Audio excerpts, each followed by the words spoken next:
Friends, welcome to our channel. Brahmamudi serial next ఎపిసోడ్లో ఏం జరగబోతోందో ఈ వీడియోలో చూసి తెలుసుకుందాం. రాజ్ నుండి నందగోపాల్ తప్పించుకోగలడా? అసలేం జరిగింది అని తెలుసుకోవడానికి ఈ వీడియోని స్కిప్ చేయకుండా ఎండ్ వరకు చూసేయండి. రాజ్, కావ్య, సాఫ్ట్వేర్ సావిత్రి వీళ్ళు ముగ్గురు కలిసి కారులో ప్రయాణిస్తూ ఉంటారు.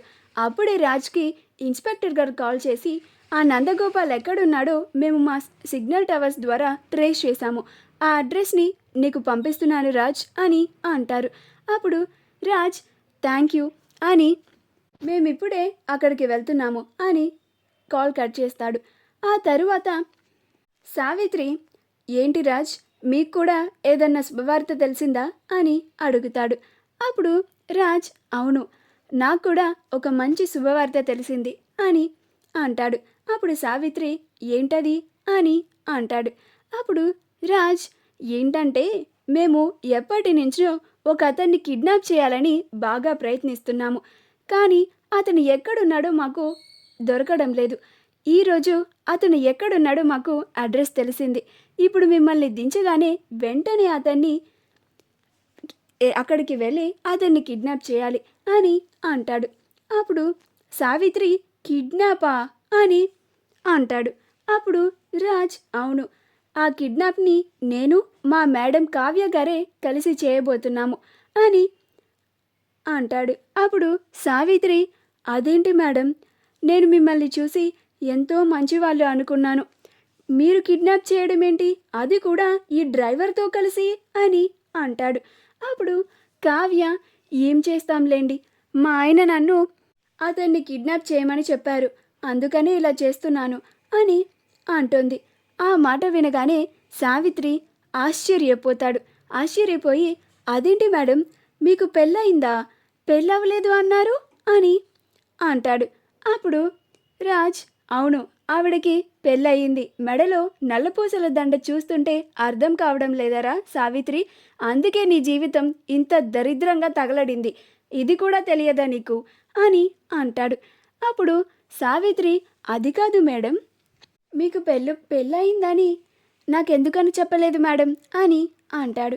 అప్పుడు కావ్య, మా ఆయనే నాకు పెళ్లి కాలేదు అని చెప్పుకొని తిరుగుతున్నాడు, ఇక నేనెందుకు చెప్పాలి అని అంటుంది. అప్పుడు ఆ సావిత్రికి అయినా కానీ బలుబెలగదు. అంటే మీ ఆయన కూడా మీలానే పెళ్లి కాలేదు అని చెప్పుకుంటూ తిరుగుతాడా అని అంటాడు. అప్పుడు రాజ్, ఈ మట్టి బుర్రకి ఇంకా బుర్రెలగలేదు అని అనుకుంటూ ఉంటాడు.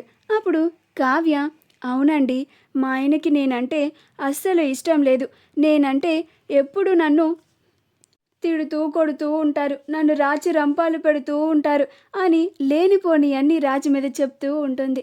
అప్పుడు ఆ సావిత్రికి చాలా కోపం వచ్చి, ఎవరు మేడం, ఎవరు అసలు అతను, నాకు చెప్పండి, 4 తన్నైనా మీ దారిలోకి తీసుకొస్తాను, మీకోసం ఏదైనా చేస్తాను మేడం అని అంటాడు.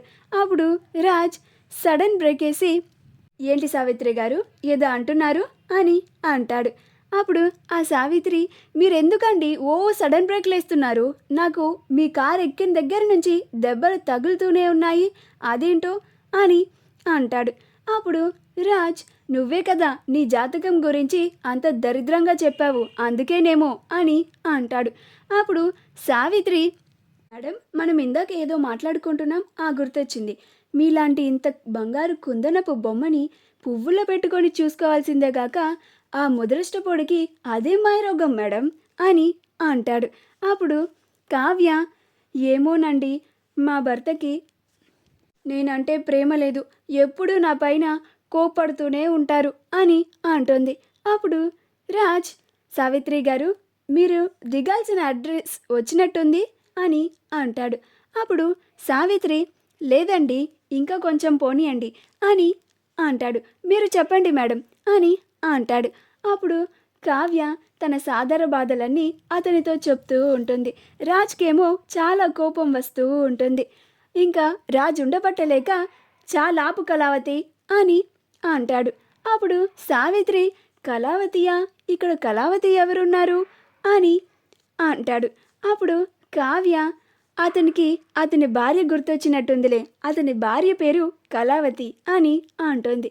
అప్పుడు సావిత్రి, ఓ అలాగా, మీ భార్య పేరు చాలా బాగుంది అని అంటాడు. అప్పుడు రాజ్, నా భార్య గురించి నీకెందుకులే, నువ్వు మాట్లాడుకో అని కోపంగా అంటాడు. ఇప్పుడు సావిత్రి, ఇంతకీ మీ భర్త పేరేంటి మేడం అని అంటాడు.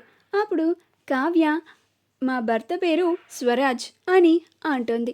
అప్పుడు సావిత్రి, పేరు ఎంత చక్కగా ఉంది, మనిషి మాత్రం అస్సలు బాగోలేడు మేడం అని అంటాడు. అప్పుడు రాజ్, మా సార్ చాలా మంచివాళ్ళు, మా సార్ గురించి నీకేం తెలుసు అని అంటాడు. అప్పుడు సావిత్రికి కొంచెం అనుమానం వస్తుంది. ఈ డ్రైవర్ ఆ కావ్య మేడం భర్తేనా అని అనుకుంటూ ఉంటాడు. అప్పుడు సావిత్రి, మేడం, ఇందాక నుంచి నాకు ఒక డౌట్ వస్తుంది, మీ హస్బెండ్ ఇతనేనా అని అంటాడు. అప్పుడు కావ్య, చీచి ఇతను కాదు అని అంటుంది. అప్పుడు రాజ్ వెనక్కి తిరిగి సీరియస్గా చూస్తాడు. అప్పుడు కావ్య నవ్వుతుంది. అలా సావిత్రి తను దిగాల్సిన చోటు వచ్చేసరికి దిగి వెళ్ళిపోతాడు. ఆ తరువాత రాజ్ కావ్యలు ఇద్దరు హడావిడిగా నందగోపాల్ వాళ్ళ గెస్ట్ హౌస్కి వెళ్తారు.